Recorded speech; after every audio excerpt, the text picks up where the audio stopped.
Hey guys, welcome back to another episode of Quick Camera Tips. Today we're talking about shutter speed and motion. Let's get into it.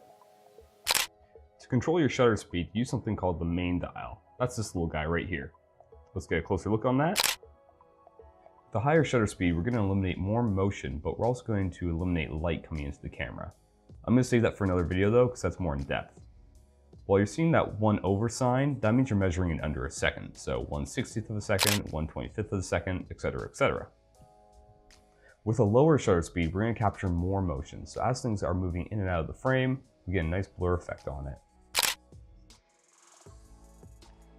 This has been another episode of Quick Camera Tips. If you found the information useful, be sure to hit that subscribe button, leave a like, and if you have any other camera related questions, leave a comment down below.